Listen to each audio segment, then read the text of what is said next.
What's up, everybody? Welcome to the first ever episode of the Near and Far podcast.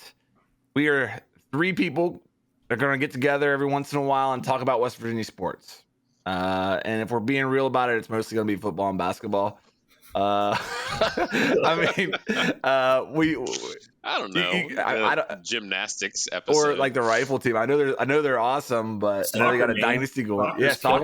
Soccer's playing right now. I was watching a little bit of that. They're winning 1-0 against South Carolina. But anyway, we decided to get together and talk like the good old days. We are three guys that grew up in West Virginia, Lewis County, born and raised, and grew up together.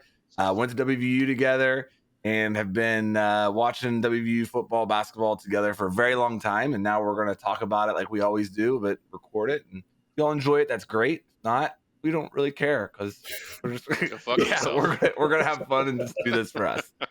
So, I don't know. Do you guys want to say anything else introduction wise? No, I don't have anything. I'm not a big speech giver. Well, it's good that you're on a podcast. This is gonna go well. Not a big speech giver. All right, well, let's I guess get into it. I think that considering this is the first episode, we're going to get into the BYU game that just happened and give our thoughts on that. We're going to talk about the Oklahoma game that's coming up. We might talk a little bit about the first basketball game was the other night. I think we all watched that. We might give a little bit of thoughts on that. But I think we got to kind of set the stage here in the beginning, and let's talk about our thoughts on the season so far. And maybe we'll throw in a Neal Brown hot seat question. I mean, you can't have a West Virginia football podcast without talking about that, right? So, first of all, thoughts on the season so far. Ryan, jump in there. Go. All right. Well, shit, man. I feel like it's been a roller coaster. Honestly, I feel like my emotions about where we are as a team and where we have been in the season have just differed like week to week. I think so. I'm, as you guys know, not in any way, shape, or form a Neal Brown apologist. So I think I was expecting very little from this season, especially kind of preseason, prognostications and just seeing a repeat of what has happened in his tenure. And so, I mean, if you'd have told me at the beginning of the season that we'd be sitting where we are right now, it's what, 6-3. I probably would have taken that right at the beginning of the season. Yeah, but I think it's how we got there that's just been weird. And it's been, maybe not so much the last couple of weeks, but the first part of the season was just the inconsistency and really no identity. And so, we can unpack that a little bit later, but I feel like that's really what we seem to have found maybe in these past few games, and certainly maybe over the course of the season, which I think a big part of that's Garrett Green and him playing the way he's played and finally finding some form of identity, at least on the offensive side of the ball, as to who the hell we are and what we're doing and doing it well, at least the past couple of weeks. But I think all in all, like, I don't know. It's where I'm at, I think, is a little bit tempered by the Big 12, which is I think it's uniformly a down year, right? Like, I mean, it's not. We thought Texas and Oklahoma were going to be Texas and Oklahoma, and now it's kind of, I don't know, is Oklahoma, and Texas maybe not be. So it's, I guess I'm content currently, not overly enthused, but I think it'll all hinge on how these next 3 games. Well, 4 games. What do we got left? 3 games plus a bowl. God. Yeah, what these next 3 plus games look like, right? Like, because I think it could go either way right now as to whether this is a successful season or unsuccessful season. So I guess I'm okay. Pretty happy with the past couple games and looking like we have some life and looking like a football team that we used to be with an identity, but also trying not to get too bought into it about the state of the Big 12 where it currently is, and is that 6-3 really what we would otherwise be happy with at a 6-3? Yeah, I mean, you pretty much hit the nail on the head there. It's been up and down. we started off that Penn State game. I mean, that score was a lot closer than it could have been. Obviously, they gave us a couple turnovers that was a little uncharacteristic of them. And if you've paid any attention to how they've been playing the rest of the season, they're pretty stout on defense. It's pretty unreal. And our defense has been, I don't I don't know. I mean, it seems like one day you think, well, at least we can stop the run, and then they run for 150 yards in the fourth quarter and score 4 touchdowns on us. It's a TCU game. We came out looking like we were just all of them were fifth-year seniors. I mean, they played lights out, and then we had a couple losses that were, I felt pretty tough losses. The Houston loss, obviously, but then again, we got pretty lucky getting that last score to go ahead too. So, if as long as like we can play well or decent on 2 phases of the ball, I think we have a shot to win out. I mean, Oklahoma, like Ryan said, I don't think that they're Oklahoma this year. They seem like they're a little down. I mean, I was looking at who they played so far this year and who they beat, and I mean their schedule's actually it's weak. They beat Texas, but that's a rivalry game. I mean, you never know what's going to happen in those games. So, I don't know. I mean, the play calling has been way better. It's they throw in some stuff in there now that it's just kind of like it's pretty cool. Like that was a cool play. What do you guys like? What do you think that's about, right? Because I think certainly the last couple games, if you look at it, it's almost like someone different is calling the plays, right? Which I assume they're not. I assume it's still Neal, right, calling those plays. Yeah. Maybe Scott's got a little more influence, but it's almost like a totally different play caller and a different strategy, right? Well, it seems like the a lot of the times he goes for it on 4th down, which I like that sometimes. I like roll the dice because 4th and short with somebody like C.J. Johnson, we ought to be able to get that every time. And our offensive line is they're experienced, but I think that a lot of his 4th down, going for those 4th down conversions are him trying to win us over. Yeah, like, I think he's not a scaredy cat. I mean, really, ever since Pitt last year, where he didn't go for it, right? And then ever since then, he's been more aggressive on 4th down. But I think even more than that, like what Ryan was saying, even like some of the cool stuff we've seen as far as like flea flickers and stuff like that has been a little bit more aggressive. And to me, I mean, I attribute it maybe to him feeling like Garrett Green's healthy. You think about, like, I guess, and this kind of plays into my thoughts on the season so far. Like, I actually go back to last season, us winning 2 of 3 at the end of last year. Oklahoma State, Oklahoma being 2 of those teams, and then rolling into this year being 6-3 right now. I'm pleasantly surprised. I'll say that. I think that a big part of that is being able to say that our offense is at least a little bit exciting now. But you think about like that Oklahoma State game last year, he won with Nico, backup quarterback. He won 2 games this season, Pitt and the next one with Nico. And now that he's got Garrett Green back and healthy, I think that he's feeling like he can open the playbook up more is maybe what's going on there, which is good. I agree. I mean, you look at the BYU game, Garrett Green only ran the ball 4 times. I think four times. He didn't, because he didn't have to run it. We had everything was clicking with the run game. So, that's good. I'm glad. I like to watch him run. He's exciting when he gets an open field, but I also don't want him running because I won't get hurt. Yeah.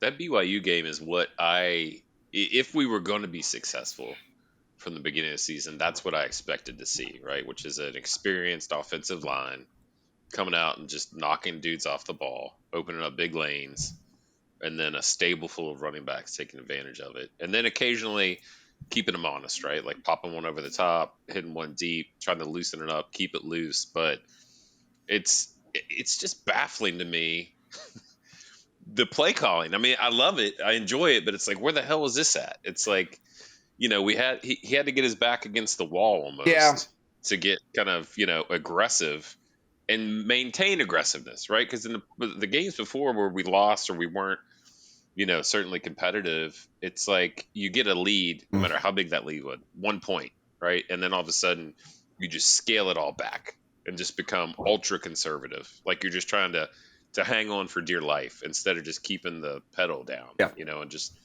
crush it. And that's not what they've done the past 2 games. I mean, they've just kept it down.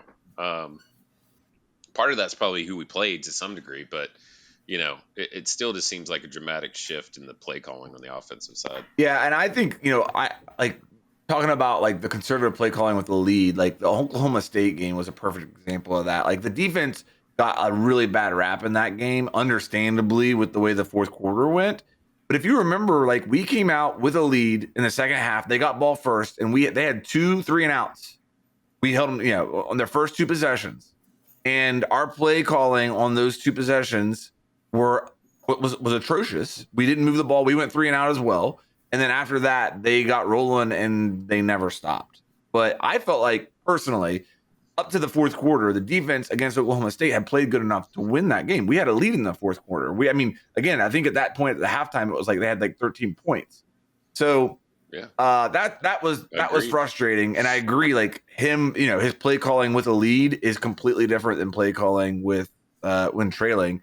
I mean, you saw it in Houston, right? Like they get up early, and then all of a sudden you see which I think like it really sucks, right? The way it ended, as you said, Chad. It's like, and it's fucking having been there and seeing. Oh, that's right, you were there. Deflating. Oh my god! I forgot. But as a true Mountaineer fan, when there were fucking 12 seconds left and a personal foul penalty, I was like, we're gonna. That's what lost us the game. The personal foul, like the Hail Mary. Okay, I can break that down and say like maybe put Cole Taylor in there, your 6'7" tight end, to bat something down. Like you can break that apart, sure. But the taking off of the helmet after the score is what lost us that game. Yeah, you're not even going to be in range to get the ball to the end zone, right? If you're not where you're at on that play. But then again, you're not even in the game if it's not for Garrett Green, right? I mean, in doing what he did. But I think that game is his breakout game, right? Like it's hard to look back now, especially with it being a loss, the way it was a loss, and say that. But like that was an uncorked offense, right? For the first time, I think all year, we saw the guys that they talked about being contributors finally step up and be contributors. And Carter, we got to definitely get into him, here. But God, I mean, finally, guys that you heard talked about all preseason and hadn't done shit all the way up to the point that season started coming alive and contributing the way you thought they were going to. And I think they've carried that forward. But yeah, it's definitely, I think we live and die right now to some degree on the back of Garrett Green, for sure. I mean, and if our defense can look competent, like that, it's like, can Garrett Green go off and can our defense get like a couple stops? Is how it feels. Well, that Okie State, right? I mean, Gundy's Gundy. Mm-hmm. And now look, I mean, they go in and they take care of business, right? And knock off Oklahoma, which isn't really surprising. And what are they calling him now? OG2, their running back? Is that what they call him? That dude is a fucking beast. Man. I mean, a beast. He ran for 138 yards against Oklahoma. So it's not like it was just that's the thing that really fucking sucks is if you take, and granted, we'll see where Oklahoma State ends up, but if you take the UH loss off the board, I mean, really, we've got 2 good losses. Right. Yeah. I mean, fucking Penn State, and then what I think Okie State will end up being Okie State by the end of it. They play UCF, Houston, and BYU to finish their season out. Yeah. So they have, they're going to go 10-2. Pretty good shot of getting a share. Yeah, so they're going to play for the Big 12 championship then, probably, right? They only have 1 loss in the Big 12, I think. Yeah. Yeah, and there's like half the conference right now is within 1 game. Yeah. Yeah, and that was, talking about the season so far, and, maybe this bleeds into, has Neal Brown saved his job or, done enough to keep it this year? We're playing meaningful football in November. That was like on the wish list for the last couple of years. Like, we want to be in games in November that matter, and this game matters. We're going to Oklahoma we need some help, I think, to play for the Big 12 championship, but it's not outside the realm of possibilities, and that's exciting. It's good. It's where we need to be. at least every 3 to 4 years, we should be competing for the Big 12 championship. I agree. And I mean, I don't think that's far-fetched to ask that. I mean, especially now going forward, there's no more Texas, no more Oklahoma. Mm-hmm. You've got no excuse to not be up there every single season now. This feels like the Big East, like after. Yes, I mean, it is. Right? It's better. Like, let's be real here. I mean, Kansas State, Oklahoma State are way better programs than the UConn. The Temple. That's a good question. Like, who do you guys think? So obviously, if we do that analogy, right, to like the Big East initial implosion, right, and kind of the reformation, and I think certainly we thought, right, as Mountaineer fans, but I think a lot of the country did too, right? If someone's going to carry the banner forward in that Big East, it was going to be us, and we did played out that way. But who do you think in the Big 12 is that team? Because I wish it to say it was us, but it's I don't think you can based on certainly the most recent performance. Like, who is the new kind of flag bearer, if you will, of the Big 12? I think it's going to be Kansas State, TCU. I would say Oklahoma State. I mean, they're probably the one that's had the most success leading up to this point, right? Yeah. Yeah, or TCU. Yeah. I mean, probably, after last year, and certainly in Patterson's, career prior to that. As far as being in the spotlight, Oklahoma State and TCU, obviously, TCU in the title game last year. But, I mean, I say Kansas State because I feel like they've been consistently in the top part of the Big 12 for sure years. Like they've been just right underneath Texas and Oklahoma whenever they're, but I mean, up until the last few years, Texas really hasn't been. Yeah. BYU coming and playing us and getting beat like that, it reminded me of us joining the Big 12 the first year and playing Kansas State and just getting completely demolished. Yeah. Well, it's a big, I think we appreciate it, right? Having gone through that transition of, especially thinking we were a big boy, right? When we were kind of the kings of the Big East, and then you step in a conference and you just don't have the depth. You might hang in a few games, but you get the shit kicked out of you real quick. We should have known that we were in trouble maybe when we had to beat Baylor. 70-63. Yeah, Gino was already he won the Heisman. At the time, we were like, we're awesome. We beat Baylor 70-63, but in hindsight, we probably should have looked at that and be like, guys, I don't think this is sustainable. Are we gonna score 70 every game? Big 12 ain't ready for us. I think we lost 5 in a row that season, right? We beat Texas, right? That was the high mark. And then we put on the road. We put Tavon in as running back against Oklahoma. Yeah, and that's which obviously we're going to get to when we talk about Oklahoma, but yeah, because we've had some great. We've always played them close, almost every year. It seems like we've played them decently close. So, and the crazy fucking part is that last year is the year we won it, right? Because I feel like we had much better teams and much better games, arguably, that we just didn't win. And then the year that's like, then we beat Oklahoma, which I'll take a win against Oklahoma any year, but at the same time, it didn't feel like it would have for sure. Right? I mean, we were at the Oklahoma game with Will Greer when he fumbled twice, and they returned those fumbles for touchdowns. Yeah, it was. It's still we lost. I think that game was like 59-56. It was still like Well, and it was that. Remember, it was the block out of bounds. Yeah. That was our wide receiver, right? That called it back because otherwise we're getting ready to go up 2 touchdowns, right? Yes, I mean, it was a big swing in the game right there with that personal foul late hit, right? Yeah. But once again, though, like you said, we always hang with them. We seem like we can hang with them. We beat them last year. Yeah, they were. They were ranked top 10, top 5, maybe that game whenever Greer fumbled those balls, but we were too. We were ranked. We were top 15, I think, in that game. I want to say it was like 5-12 or something. 5-12. It was a big one, right? I mean, that was that was the domino, right, that led to kind of where we are today. Right. Really, if you think about it, with Neal, right? Because I think Dana wins that game. We're in the Big 12 championship game. Maybe he does. I mean, he may jump ship, right? I mean, that's kind of, I think, what he had that year marked, right? That was his year. That was when he had his team. That's when he had his best shot. I think he knew it, right, at a Big 12 championship or beyond. And he probably would have tried to piggyback that into something bigger. I can't imagine it was just to stick around. But that didn't happen. And here we are with Neal. So. And honestly, like looking back on it, so full disclosure, whenever Dana left, I was just kind of like, I was meh. I was like neutral. It felt bad that he left for a non-Power 5 school. Like that didn't feel great.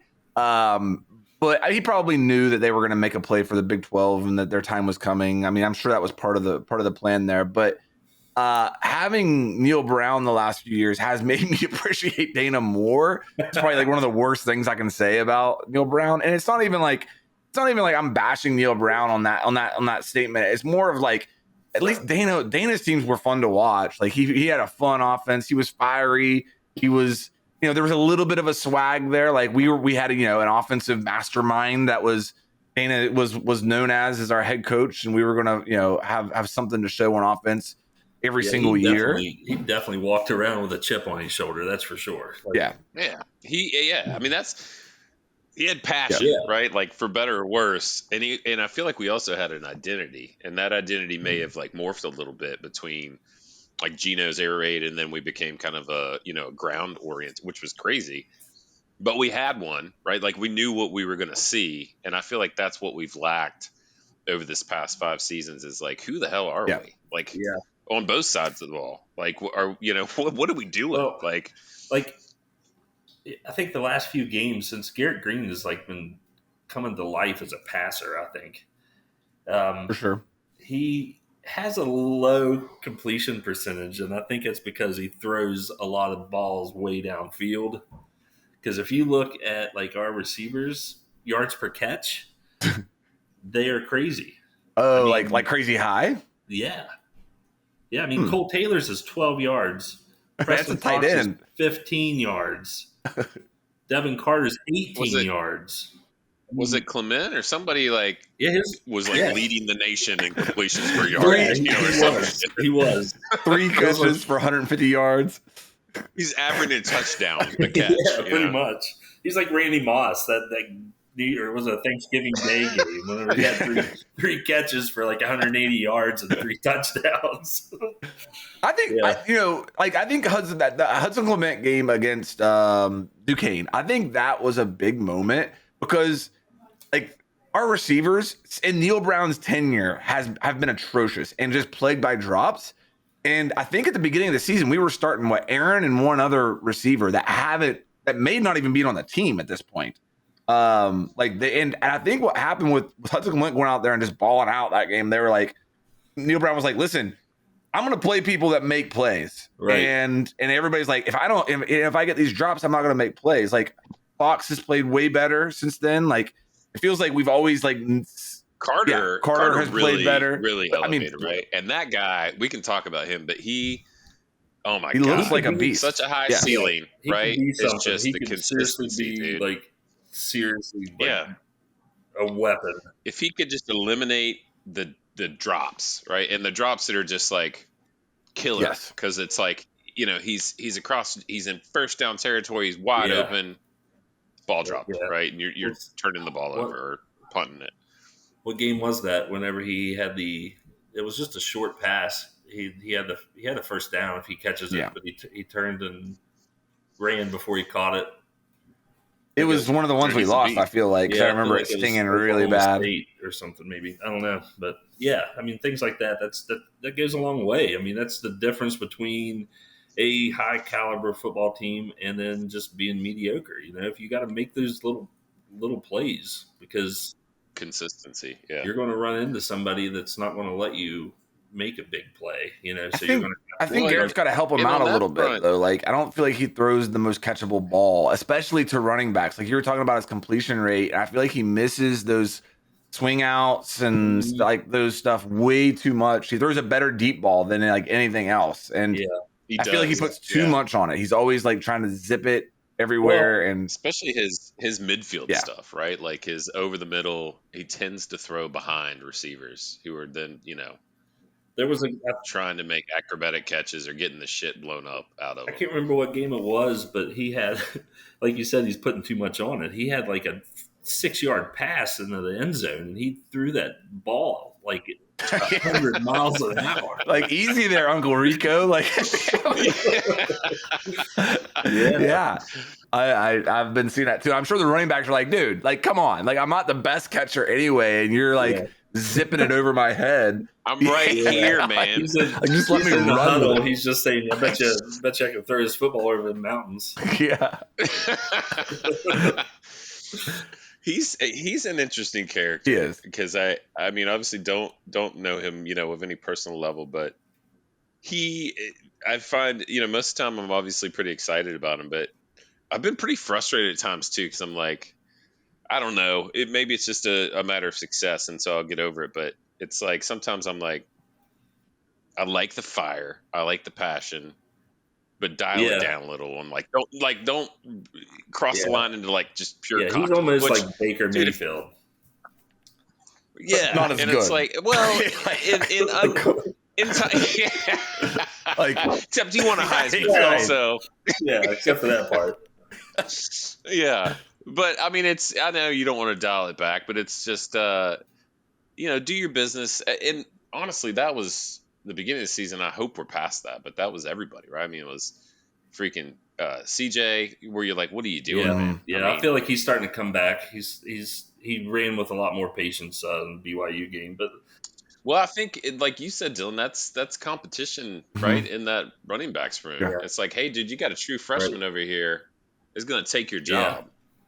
And he looks really good. Awesome. He was on the verge, I mean, like, oh man, just a couple too, like where he's just one extra block, one little, and he's gone. I mean, he's got the speed. He reminds me. I mean, somebody said it. I think the guy on the game, calling the game last week, but they kind of compared him to Slayton, which come on. Easy. All right, so we've got a Baker Mayfield and a Slayton comparison already. Like, come on. But it's so quick hitting the hole. Like to be a running back in that zone read offensive scheme, right? Like you've got to really be patient, but you've got to attack quick when it happens, right? And I feel like CJ sometimes, he used to be. It seemed like more patient. It seems like he was pressing a lot the past. Maybe not the past game, but certainly earlier parts of the season where he's trying to make something where there wasn't something there yet.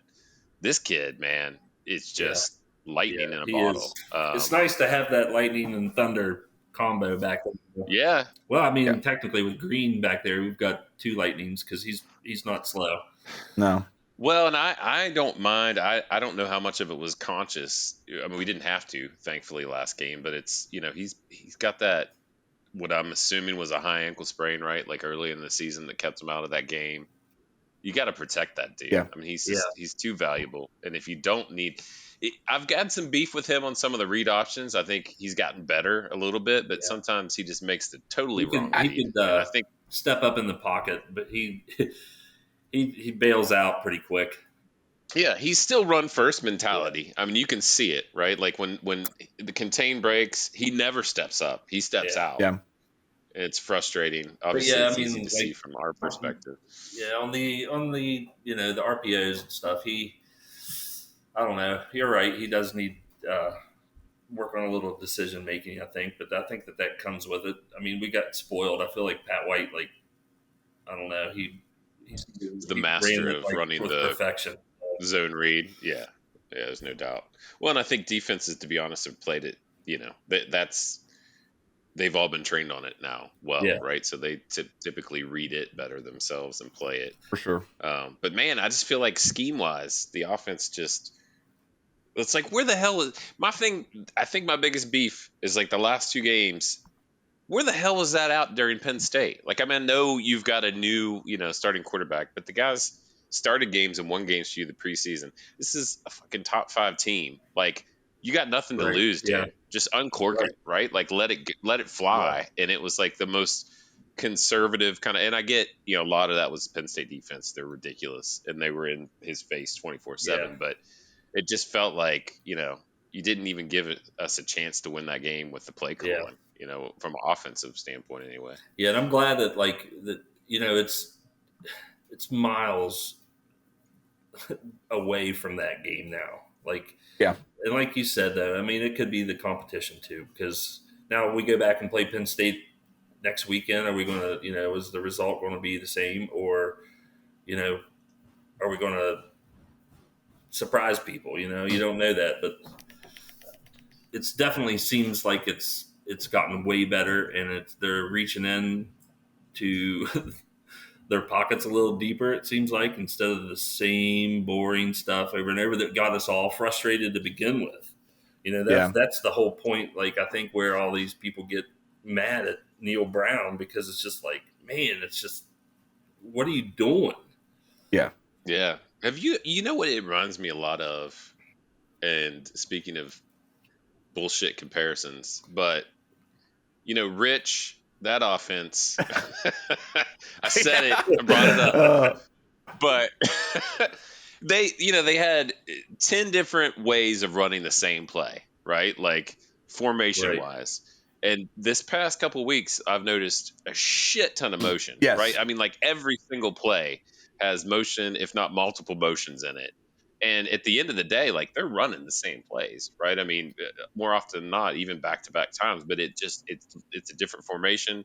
It's a different motion, which is awesome, because that's, that reminds me of, then you've got the defense on their heels. It's not about, we don't need 300 plays, right? Like we just need to run a dozen plays really well and then be able to mask them so they don't know what's coming. And I feel like that's what they've focused. I don't know if they've trimmed that down, right? And said like, hey, let's just get simple about it, right? Let's just do what we do well. But they've definitely done that. I almost feel like he like since he's been here, there's been like Neal Brownisms that have persisted throughout his entire tenure. One of which, I forget which game was it. Was it Oklahoma State or was it Houston, where we were on a fourth down?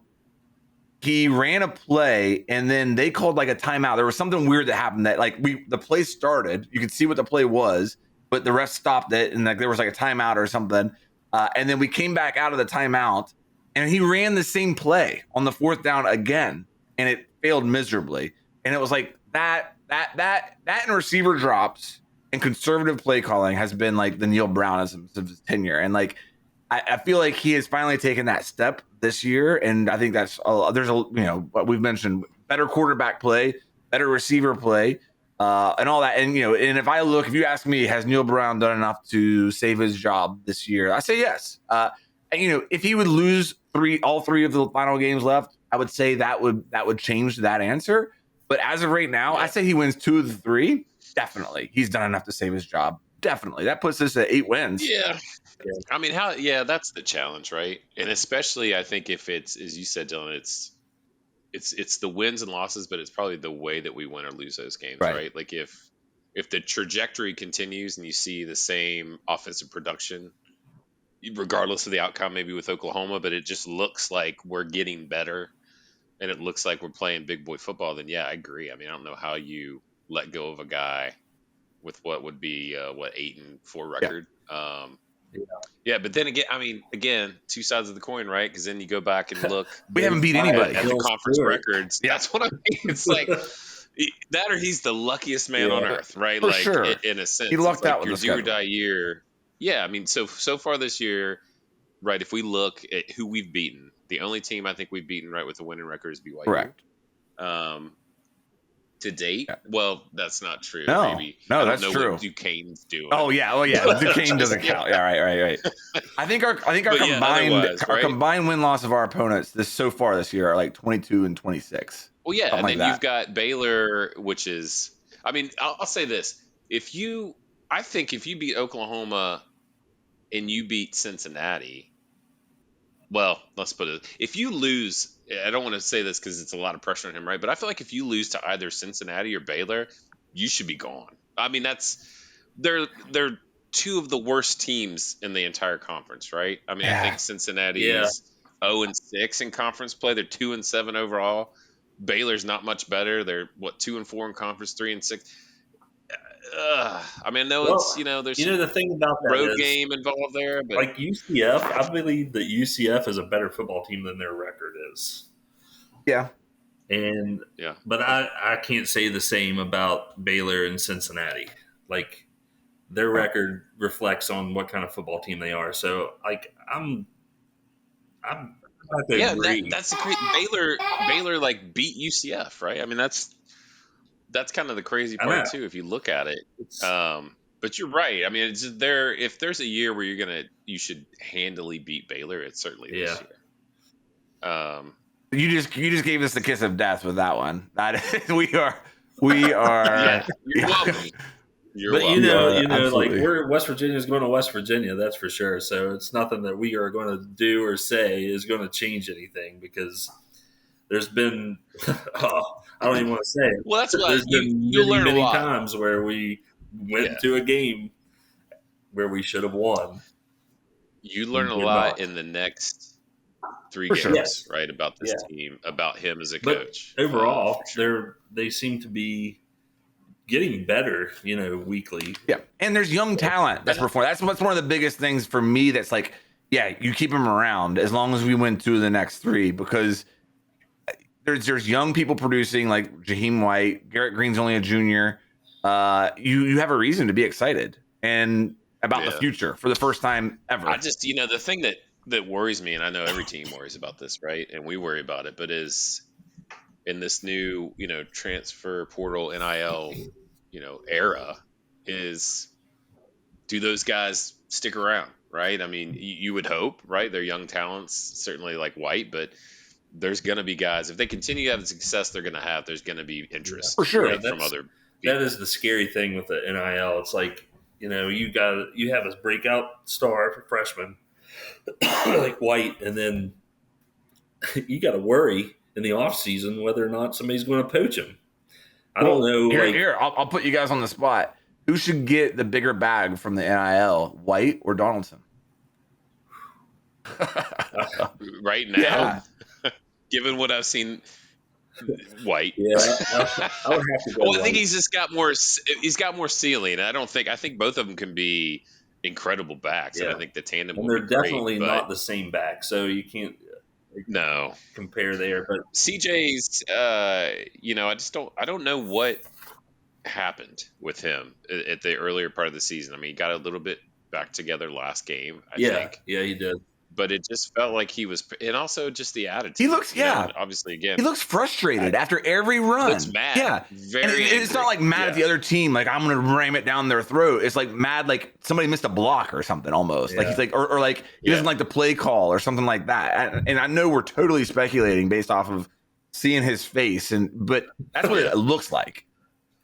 Well, and I think too, you've got a guy that, and I'd have to dig deeper on this because I don't want to say it wrong, but he certainly wasn't recruited as a running back, right? And he didn't play running back in high school. No. That's not where he came. So, I mean, he's really relatively infancy at learning the position, right? And I think we caught some people by surprise last year, right? And I think the offensive line produced some pretty big holes. I think they're getting their shit together now. Certainly, the last 2 games have looked like what I expected out of a returning offensive line.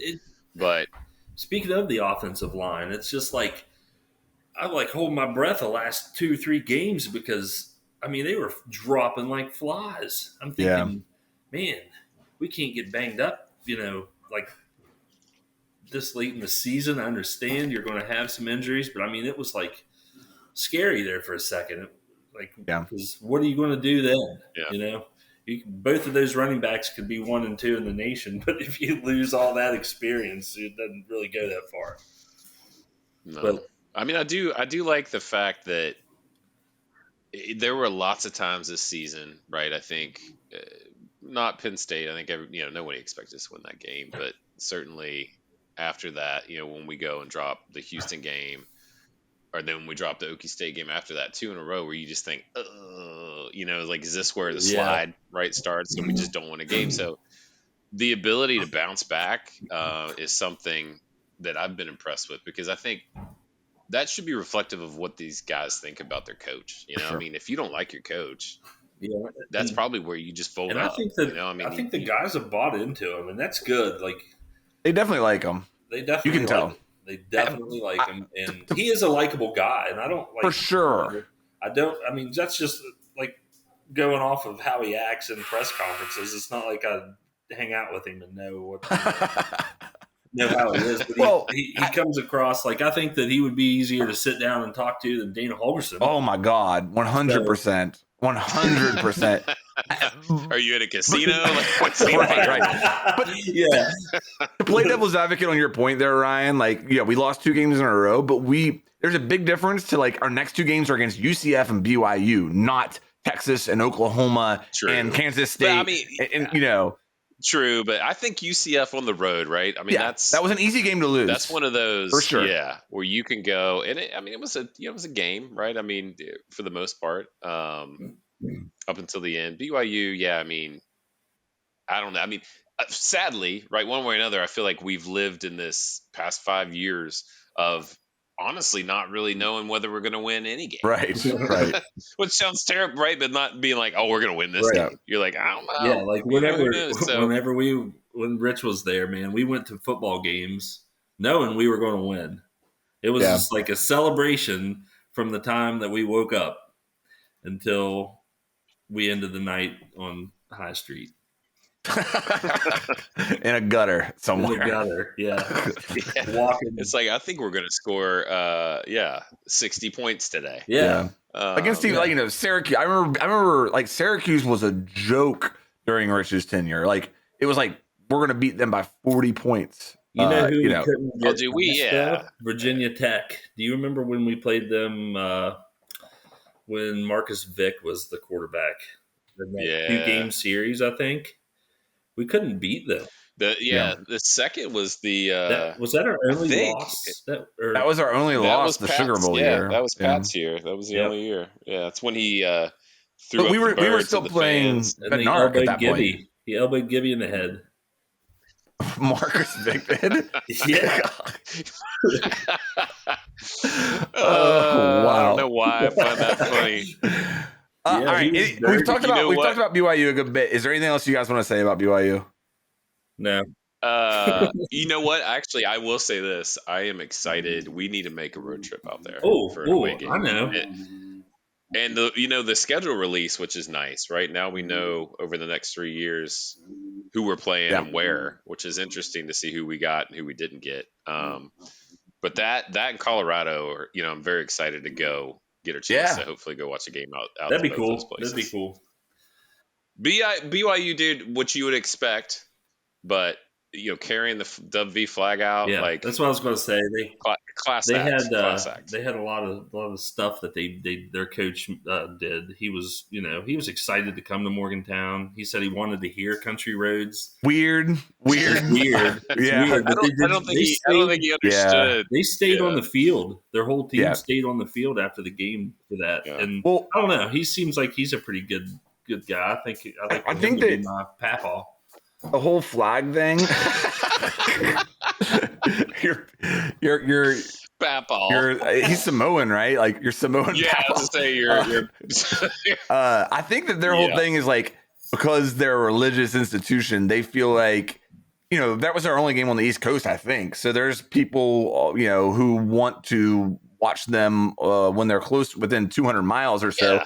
So they're waving the flag out is like, hey, we're representing people of our faith in this state. For sure. And I think that was cool. It was cool to see that. I hope that our fans are as well represented whenever. I did read some things from BYU fans that after the game they really talked it up, and it was they had a good time and people were nice to them, and I like to hear stuff like that because I just that other stuff is just we don't have room for that. You love to see it. Yeah. Catch us on a night when they beat us in Morgantown. We'll see what they have to say about our fan base. It could get real nasty real quick. That's true. All right, Oklahoma. What are you guys thinking? I'm going to say this right out of the gate, and this is just about Oklahoma in general. I just don't think and he'll probably, hopefully, not prove me wrong this week. But I don't think Brent Venables is The an guy. Oklahoma head No. coach. No. caliber. He's not him. Yeah. He's not him. No. He's not Coach Prime. Nope. I agree. He's not that. And I mean, Lincoln, granted, some things were kind of pre-NIL and he had a loaded team, but I still think that was a downgrade. I don't think there's any way you compare, at least from my perspective, Lincoln Riley to Brent Venables. It's certainly not necessarily the outcome so far. And I hate the dog on a guy, but I mean, he's coming off, my God, what was last year's record? 6-6, I think. Yeah, 6-6 sounds right. Yeah. 6 and they lost to Texas last year, 45-0. Still haven't lost 3 games in a row since like 1990 or something. No, they did last year. I looked that up because we talked about that. They lost 3 games in a row last year, but it had been 24 years before that. Oh, okay. Yeah. So it'd been a while. I agree with you, Ryan. I think if they lose 3 games in a row this season, I think they're in for a rude awakening in the SEC. Yes, they're about to go the way of Nebraska. Both Texas is going to be all right. Texas, I feel like, is going to be all right. Like, people want to come to Austin. People, like, they can recruit. Like, and I'm not saying Oklahoma can't, but I just feel like Oklahoma is going to go the way of Nebraska when they join the SEC. It's going to be 10 years later, and we're going to be like, what happened to Oklahoma? I feel like, I don't know, man. I think it just, having been here in Houston and getting a wide variety and large dose of, local pick, insert Texas University, right? But I mean, UT, A&M, big time right down here, TCU otherwise. But UT's ego, right? I mean, who they think, and not to say, I mean, it's merited, right, historically. But I mean, realistically, what have they done, right, in the Big 12 in the past? I mean, how far? Probably since they played in 2011, when they were in the national championship with Colt. I mean, they've underperformed in a otherwise theirs for the taking, other than maybe Oklahoma, right? Big 12 for sure. And now they're going to step up and play SEC football, every week. So I don't think. I mean, I agree. People are going to want to come to Austin. They're going to continue to recruit the way they recruit. They're going to have the talent, but I think they're all in for a little. I mean, shit, dude. I wouldn't want to be in the SEC. No. I mean, not at all. I mean, you'll be like, cool, we're in the SEC, and we'll never be relevant again. Right. Vanderbilt would be like, welcome aboard.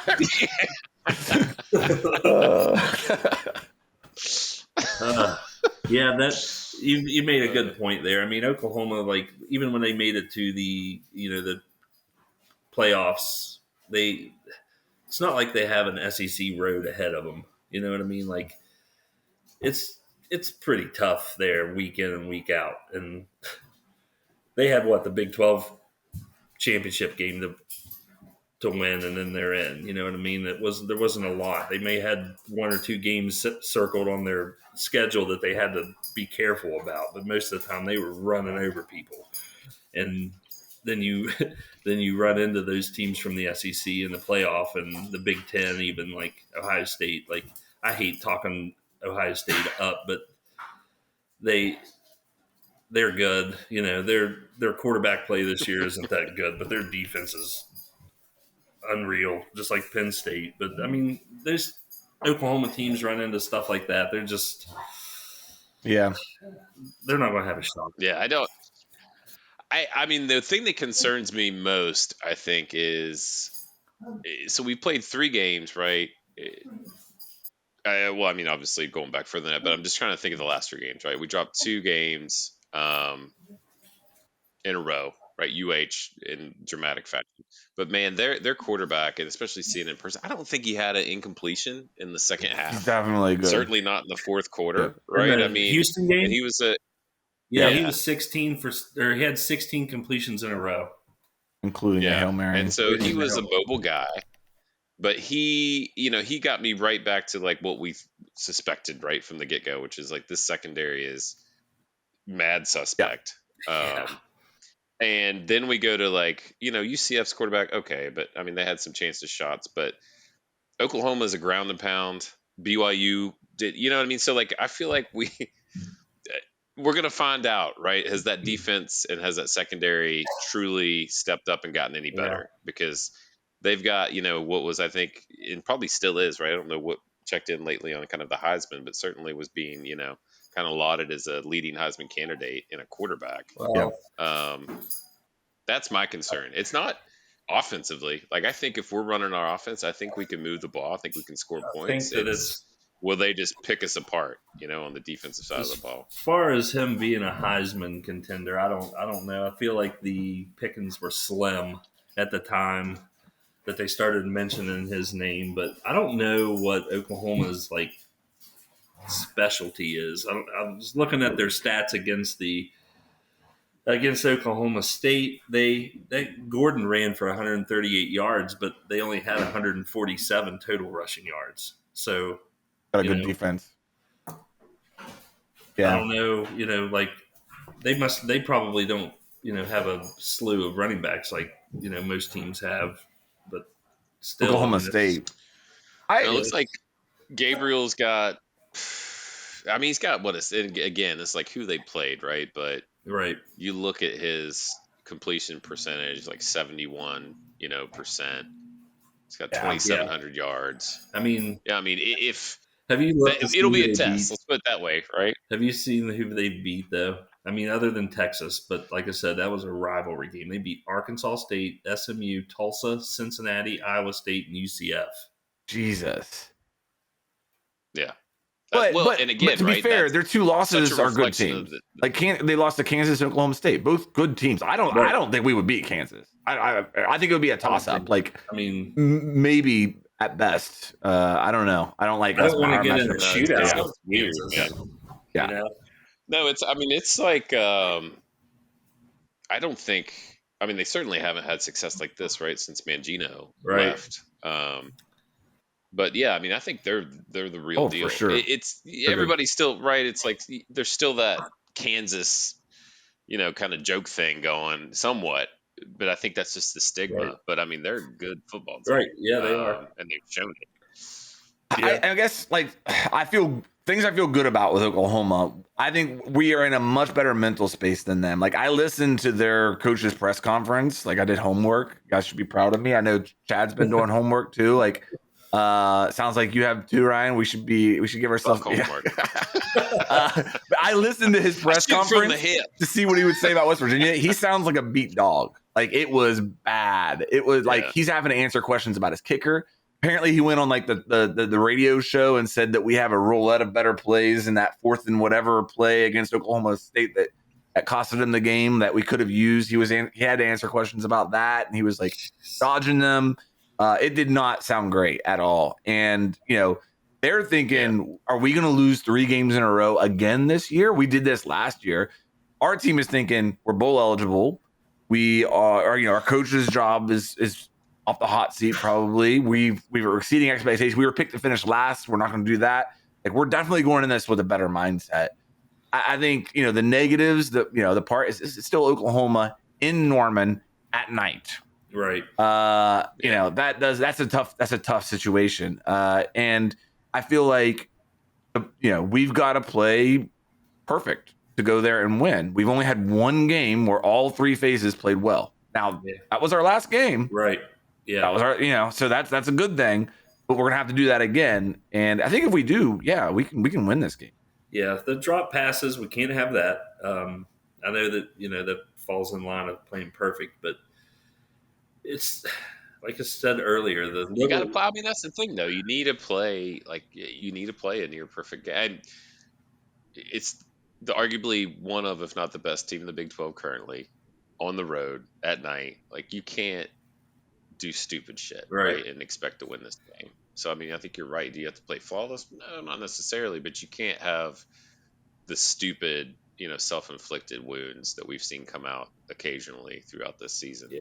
And that shit's frustrated me to no end. I feel like we've cleaned it up. I think if you look over the last 3 or 4 games, we've been one of the more lower end, penalized teams. Yeah. But it feels like when they do them, it's at the worst. Yeah, I think that they are pretty heavily penalized per game. I believe I want to say it was close to like 60 or 70 yards a game. Oklahoma, right? Yes. Okay. So maybe if they shoot themselves in the foot, we play pretty, flawlessly. Definitely feel good about it. I feel good about it regardless. I mean, it's like you said, we were playing meaningful football in November now, and it's fun again. It's nice to tune in and not turn it off at halftime just because you're so frustrated. But keep in mind, I don't know about you guys, but like I've done that this season. right. And that's right.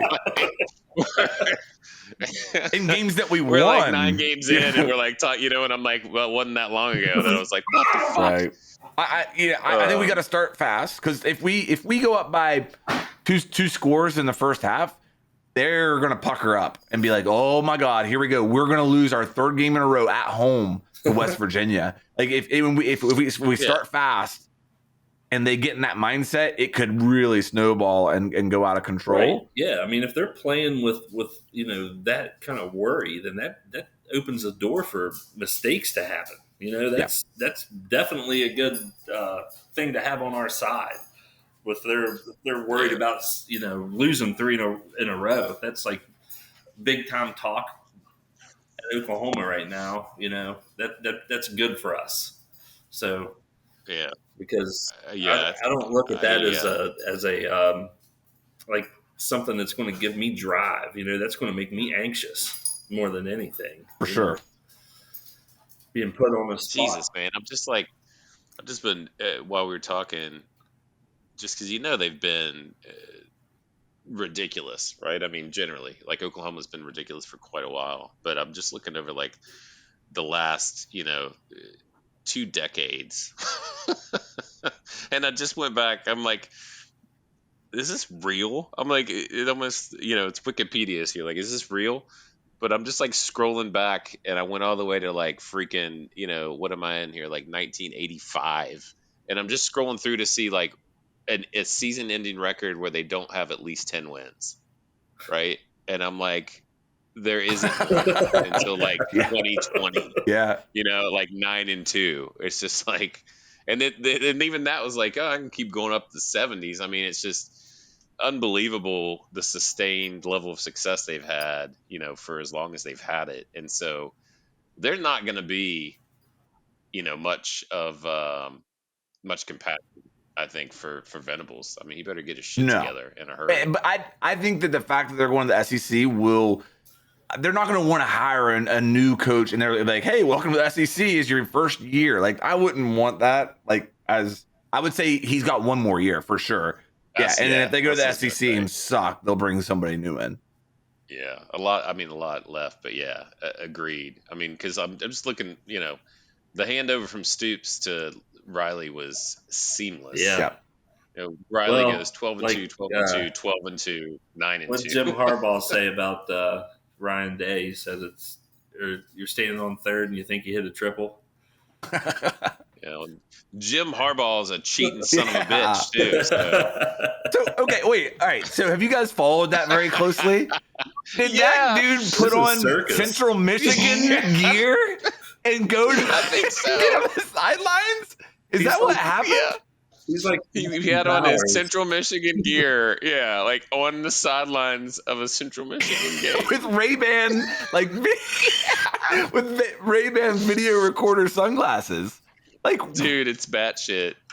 I can't believe. I mean, I know some folks, I guess, journalist wise, are making a big deal of it, but like the fact that it's even legitimately being investigated at this point, and he's still coaching, is like unbelievable. Like, I mean, I know he'd appeal immediately, right? But it's like, dude, we suspend players, right, and coaches for much less infractions. Like you're going like 007. You got this guy dressing up like another team staff and being on the sideline.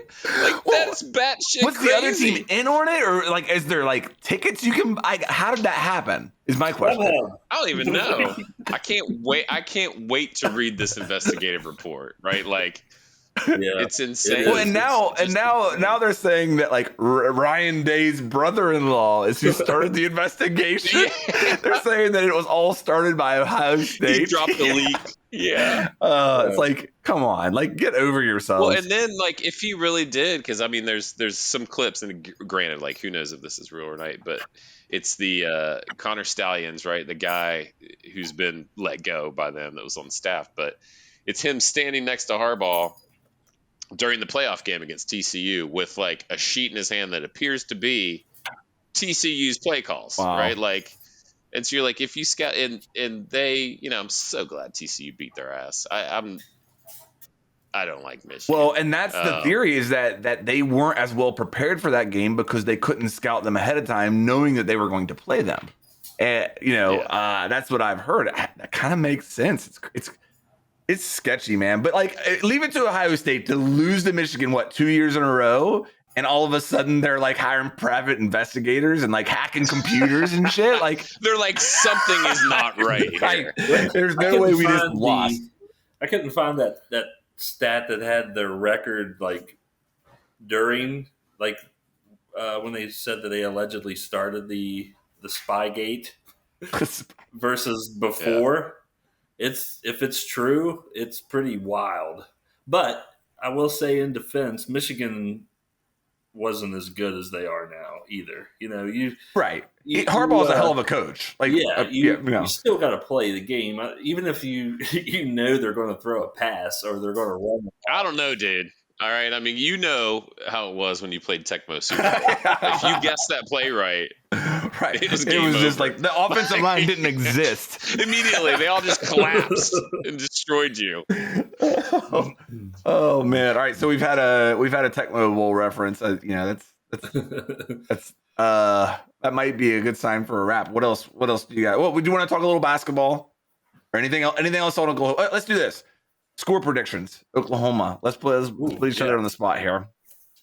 I'll go first. Sure. Okay. Hang on, I missed it. We're doing score predictions for Oklahoma. Oh God. I'm gonna say 31-28. Yo, Golden Blue. I can't.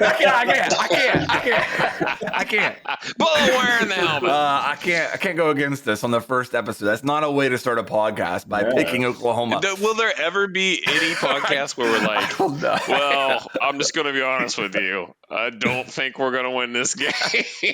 I'm going to go 37-17 because I feel like if we win, they're going to like crumble. I feel like they're going to fall apart. We're going to take advantage of it, and I don't think it's going to be as close. If we win, I think we're going to win pretty big. Okay. Ooh. All right. God damn. I just don't like being put on the spot like this. All right. I'll go 35-28. A close one. All right. I wrote them down. Oklahoma or us? About it. Okay. We're 13-point underdogs last I checked. 13? Yeah. Oh, that's perfect for a 20. Yeah, that's right where we got them right where we want them. Road dogs, baby.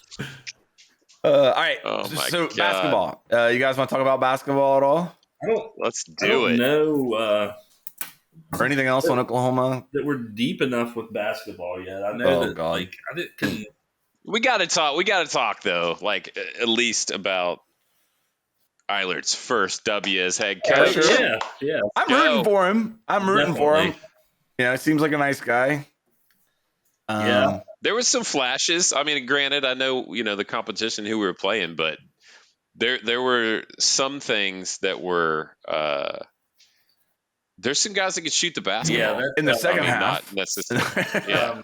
It's 14%? 14%? 14% in the first half. And we went 14 minutes without a field goal. That's pretty good, right? Thank God our foul shooting is better than it was under Huggins. He's running the old Lewis County stall offense. So, I feel like the second half we were definitely a different team, and is it Slazinski? Yes. He's a shooter. Yeah, he looks like he could be good. Yeah. You know what I like to see just generally about them is, they're playing a team they should, run out of the gym, right? But they didn't, at least to me, I didn't see a lot of bad body language, and I certainly didn't see it relative to the interaction with the coaches. It's, in a way, like, obviously Hugs is Hugs. He's a Hall of Famer. He's great. He was awesome, but in a way, it's refreshing to see somebody else on the sideline. 100%. I mean, it's just, I missed seeing that stool over there. Though. It does look weird without the stool. It was weird. That part was weird, but it was time. Yeah, in my view, agreed. it was time. It's shitty circumstances the way it unfolded, and certainly hate to see him go out the way that he went out. And I don't think anybody wanted that to happen. But no, at the same time, dude, that's the way he's. And this is, I'm gonna rail a little bit on him. So, but he will not go quietly into the night, right? Like, that's just, it's not who he is. It's not. I mean, he's gonna be on a fucking radio show now, right? He shows up to the games, like, what the fuck is this? Like, what are we doing? You know what I mean? Like, I get that they were your players or whatever, but like, what are you doing showing up to an exhibition? Like, let him have his moment, bro. Right. Just like, you already fucking burnt this thing down. Just walk away as gracefully as you can. Let some wounds heal, and then come back into the fold. Be honored the way you should. But like, I feel bad. It's a shitty situation for Eilert to inherit. You're right. But, I mean, the way Hugs went down, it was either going to be like that or he was going to have a heart attack on the sideline. So, it definitely, he wasn't going to go quietly no matter what the situation. Do you think he looks like, so you guys have probably seen the pictures, right, of him in the stands at the exhibition game. I think he looks like shit. Well, he's lost weight, though, right? He's definitely lost weight. Yeah, but I mean, he's definitely lost weight a bit. It's almost like, and granted, maybe it's just because, one, we don't see him regularly, and then he's lost that much weight. But it's almost like when you see someone sick who's lost a lot of weight, right? You're just like, ugh. I mean, if he just looks frail. I mean, I know it's been a rough go. I hope he's sober. Alcoholism bloats you up a little bit. Yeah. Yeah, that was bad. It really was. I'll be 100% honest though. Like, the last 2 seasons, really ever since what's the guy who went to Kentucky? I always forget his name. He was like, he won like the Shibwe.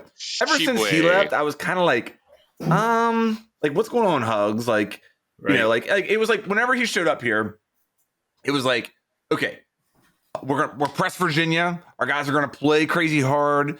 Yeah, we don't make foul shots, but like we're gonna run you out of the gym. We're gonna press, Okay, and then like the last few years, we haven't even been playing hard. We haven't even played good. We don't make foul shots. We don't make foul shots. That never changed. We don't play good defense. We're not press Virginia anymore. Our offense looks atrocious, and I don't think too. I mean, you guys tell me. I'm curious your take, but the shift, the empowerment of the athlete, right, with NIL and transfer, to me, was never going to mesh well with him and his attitude. Correct. Right? Like, you got to want to be coached hard. And then part of that is like, you don't have an easy out, right? Like, you're going to stick it out, or you're going to have to go sit out. If a dude can just, transfer, like, and we saw it. I mean, it's like revolving door the past few seasons. And even really talented guys that had, like Shibwe, had success, like, were gone. Mm. And I just don't think this new era of, NIL and transfer portal was ever going to really align with his coaching style. It would have been interesting to see what he did this year, because he brought in a hell of a class, Yeah. Well, that class, presumably, I mean, here's the thing. Perez probably stays, right? And he's that dude seems like a head case. Like, he's a head case, but come on, let's be clear. Hugs ain't going to kick you off the team for not going to study hall. Well, which seemed like it was a policy. And here's right? a good question: How does that work with NIL? Did Perez just like get paid like crazy NIL money for the last year and never step foot on the floor? Yes, I think so. That's awesome. This sounds like a good system. That's why when they're like, "Hey man, go to study hall," he's like, "Nah, fuck you." It's like, I'm actually a millionaire. Like, I'm sure he wasn't. Which I don't know. I mean, I don't know how much truth that is, but it did sound like, I think we need to listen to Eilert's press conference and his comments right after that, and then read, Jose's kind of post on social media about what transpired. it did seem to be, it was and kudos to Eilert, right? I mean, if I'm a guy and I'm an interim and I've got a year, right, to prove it or not, Right. probably, I might be inclined to bend to the will of the athlete and keep that guy around and not just be like, nah, man, you broke the policy, you're gone. Now, is that what happened? I don't know, right? But it kind of read that way, right? That this was just a strict, you've been told, like, fall in line or not, and you're not going to do it, so you're gone. You know what it reminds me of is Drew Shafino and whenever Beeline came in. Beeline came in and Drew Shafino had to go. I've got all kinds of other Drew Shafino things running through my mind. but I think we've hit the bingo card. We've got the Beeline reference, the Rick Fred reference, Slayton comparison, White. Oh, you know who I wanted to mention earlier that I didn't? Skylar Howard. We'll save that for another day. Yeah, Skylar Howard. It reminds me of Green a little bit. I feel like we collectively, as a fan base, owe that dude such a huge. We were coming off of Geno Smith, right? I think we went Geno then Trickett, right? Or is that how it was? Yeah. Or Geno Trickett and then Skylar. Yeah, I think that's right. So I have to confirm, but yeah, you're right. I think the thing with Skylar, a lot of slack. He was not an accurate. Like Geno was an accurate throwing quarterback. Like he could make every throw in the book. He would drop it in a bucket. It was amazing to watch. And then we go from that to Skylar Howard, who was a winner. Clearly, was a winner. Was a winner. I mean, that's the thing, right? But it's was not. What'd you do? An accurate quarterback. Just won 10 games in the Big 12. Yes, in the I mean, that's right. That's the last 10-win season we've had as a program. In the Big 12 with him leading the way. I mean, no doubt. I think was probably easily the best player on that team offensively. Yeah, and it just sucks. I mean, listen, I get frustrated, right, just from an accuracy perspective, but I've never been a fan that's going to boo. I might boo a coach's call, you know what I mean? Like fourth down call or otherwise, that kind of thing. You get a little frustrated, but I'm not going to boo a kid, a player. So the fact, that was more telling, I think, about our fan base than it was about him. It's an unfortunate situation, though, because I think he's a guy that really should get more positive pub than he did or that he does now. I mean, that's that's your Big 12 10-win season, right? That's your best season you've had since joining the Big 12. We were at a game one time, and he was in the crowd, like sitting below us, and people were just giving him shit. Oh, God, that's awful. Still, it's terrible. That's awful. Dude, I remember what was it? I'm trying to remember if it was ESPN, whatever platform we were on, right, for that. I think what was going to be his last game, maybe, his senior game. And the guy asked him, like, what do you think about and he's like, just another chance to get booed. Yeah. And you're just like, fuck. Yeah. Like, it's rough. If that doesn't make you reassess where you are as a fan base, right? Like, you've had some bad moments. Let's be clear. We are, I think, as at least a vocal minority. I'll tell you. A shitty fan base. Yeah. We're not the Jets or anything or the Eagles, but we could be. But I mean, we aspired. Looking back on it, it was some frustrating moments. But he's got to be one of the toughest players to ever play for us. I mean, sure. He was the quarterback, and this dude was just getting beat, bulldozing, bro, and just hop right back up. He was tough.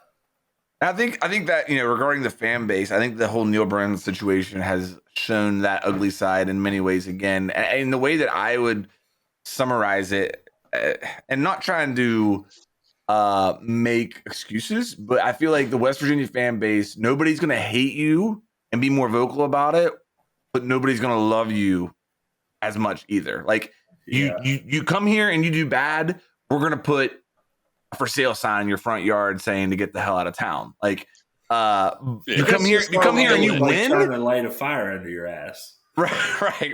We're just trying to motivate them.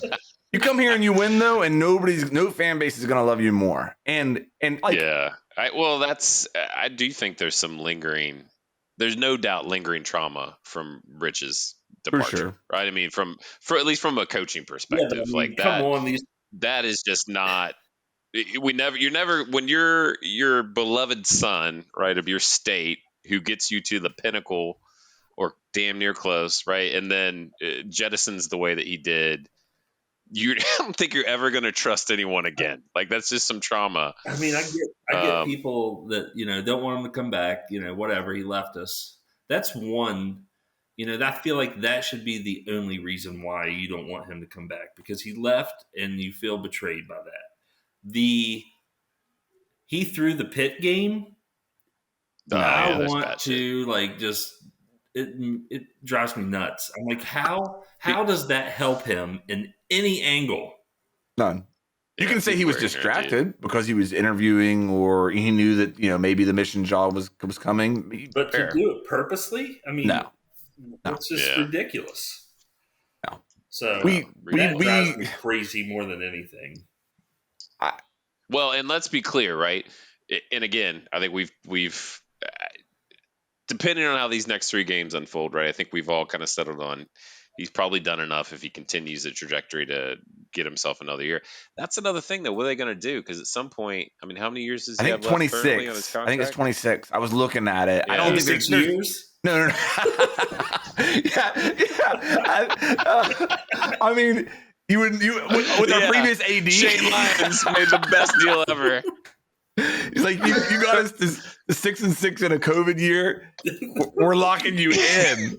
26-year contract. No, it's to 2026. I looked at it. Yeah, but you start running up against that, right? Like, if he doesn't get extended, then he's got that kind of dead man walk in. What's his ability to continue bring folks in? So I don't think you have to do that this year, but next year. It wouldn't surprise me. Next year he's got to either be extended or let go. Well, we went. Let me ask you this, and I know we're back. We went from basketball to football, but he wins. He wins out, right? We go 9-3. I'm not even going to say what happens in the bowl game or not. Let's just say we go 9-3. Does he get extended? I don't think so, personally. You look at the schedule again. That's the number one thing. You look at the schedule. We have played an atrocious schedule this year, and then number 2. Like, the purpose of extending him is to keep him from going somewhere else. If somebody else wants to come in and scoop him up after the last 3 years and having one good year, go for it. I mean, seriously. Like, what more attractive job? Good luck. What more attractive job is going to? Yeah, right. I mean, seriously. That's how I would look at it. Yeah. But I think next year you have to extend him. I will say, we've not talked about it, and this will probably be a topic for another get together. But Ren Baker, we should unpack that guy a little bit, because I will say, for better or worse, so far he is around and very present. Sure. I don't know if y'all saw him the other game. I thought he was running the possession area because he was at the him and Pudge are he's at the scorers table. I was like, what the hell is Ren Baker doing sitting in the middle of the scorers table? He's at the UH game, on the side. I mean, he is actively involved, and I'm sure assessing. It has a very strong finger on the pulse in all things. Well, for sure. Which I think is a very good thing. So we'll see how that pans out. I like him so far. Right. I think he's had an incredible tough position. Can you imagine? Yeah. Coming in? Yeah. And personally, I think he fires Neal Brown last year if it's not for the financial troubles of the university. That's what saved Neal Brown's job. And the late to the game, right? Like, it's just you're so late in the season. Yeah, and the money. I mean, there's a lot of obstacles there. But, I mean, look, he inherits that mess that he's still dealing with about how that's going to play out. The basketball. Then he gets the Huggins mess, The women's basketball coach left after 1 year. She leaves, right? Maisie is going to step. That was at least was a smooth kind of transition, right? It seems, but I'm sure he had a part in that about how that was going to play out. I mean, it's some rough shit for a dude that's not even been in the office for less than a year already, and having encountered all that. That's a lot. I think he came right in and embraced the Country Roads Trust as well. Like, he was like retweeting the Country Roads Trust tweets. I didn't feel like Shane Lyons ever fully embraced that. No, I think Shane did a great job on what he was good with, right? Which was administrative and facilities, right? And I mean, you can't look right at anything that he navigated the move. Luck to him to the Big 12. The facilities are amazing compared to where they used to be, and he did a lot of that. But he wasn't the money guy, right? That we need now. Right. Like we need a guy that's going to be out there shaking hands, kissing babies, getting people excited, getting the money into the trust, and making things happen for us on the athletic side. So, yeah, all things work out.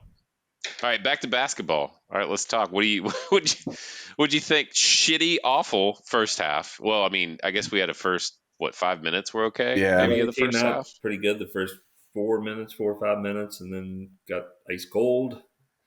Like Dylan It looked said, like foul shots kept us in. It looked like another year of Huggins to me. I think Edwards was the bright spot to me. Edwards looked like the best big man Edwards we've had was a stud for a long Yeah. time.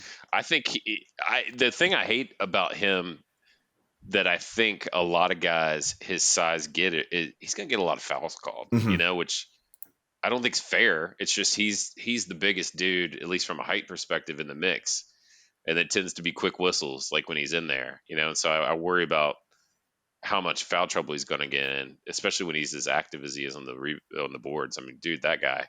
First game double. Like I expect him to have a double every game, right? Like at a minimum, probably. He's a beast, though. He's as advertised. So For sure. I mean, if somehow the Raekwon battle goes through, I don't expect it to. And then we've got another guy that's coming off of a 9-game suspension. It could turn around. But to be honest with you right now, if you were saying right now, are we making the tournament? No, I did not. I did not expect us to make the tournament this year, based upon what I saw in the first game.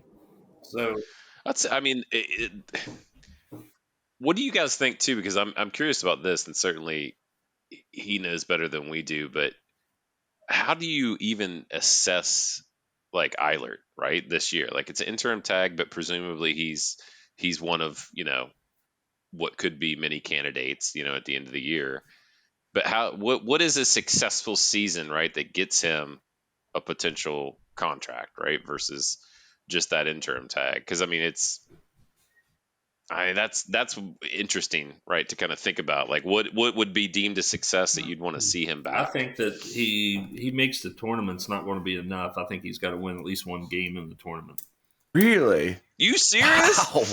That's tough. I feel like Baker's already got a guy in mind or something. I mean, that could be. That's tough. He's kind of putting off those VODs because he's like, I mean, he kind of like reiterated like this is intro.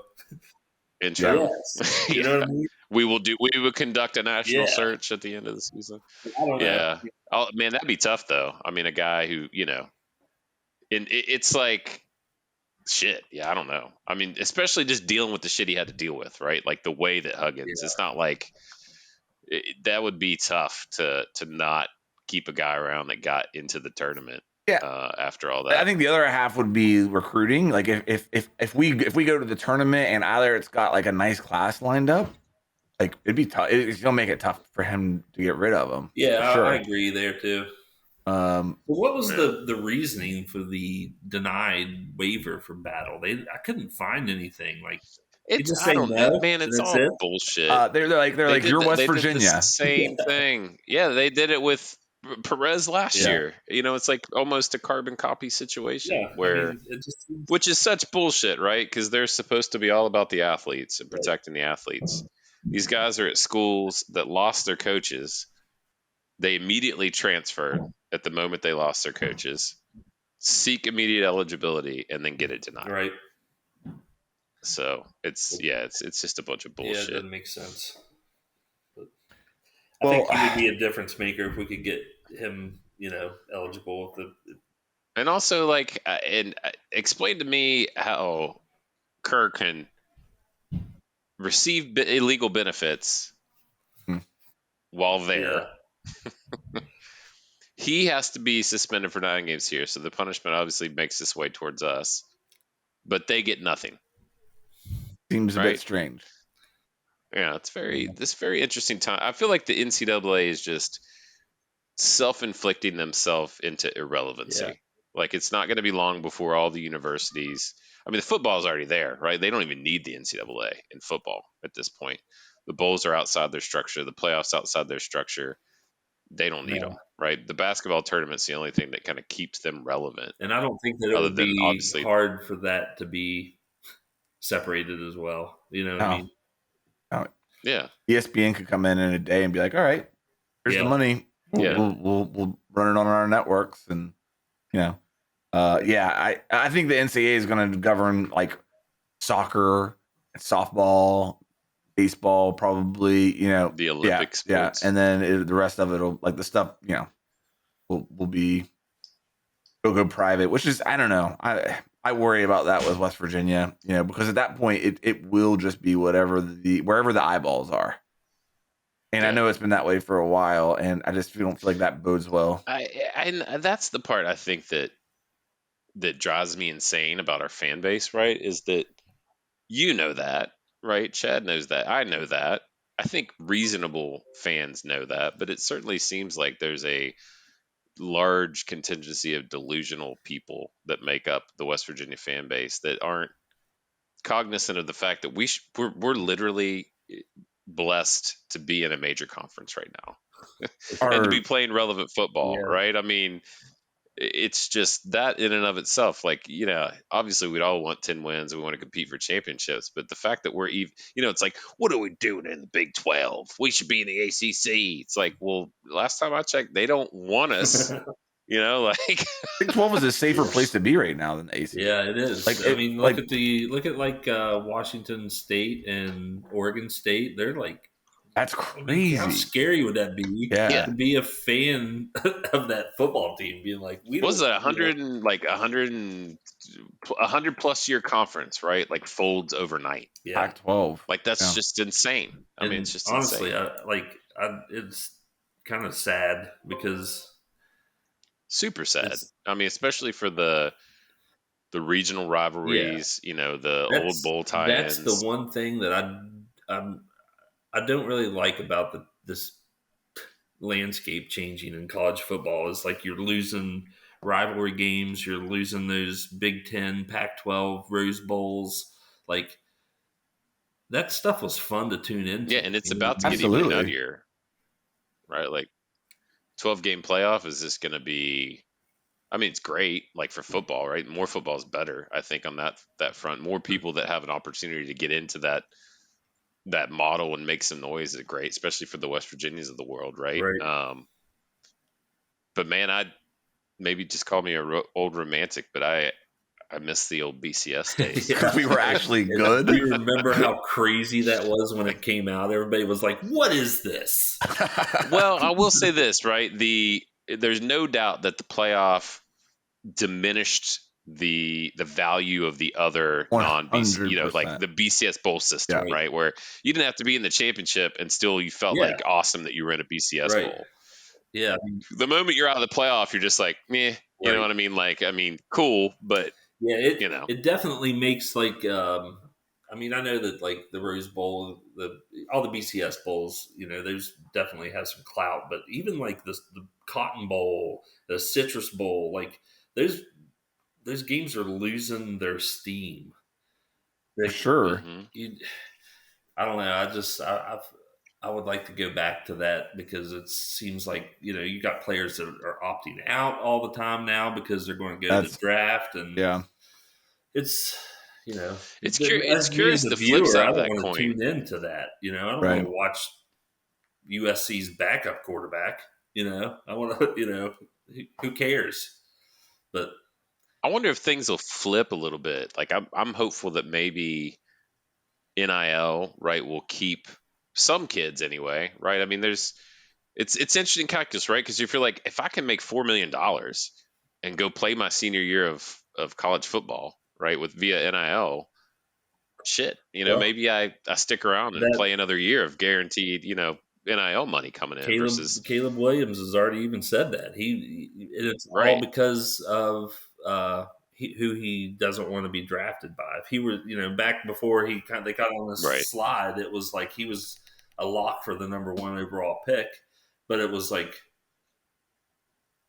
the Giants or the Bears are going to be the number one pick, and he don't want to go play for them, so he can make more money playing college football for one more year than he will on a rookie contract. Yeah. So it's not. That's what I mean. Maybe that'll you shift things a little bit. I don't know. But can we raise the type of money, though, right? I mean, like, can we what?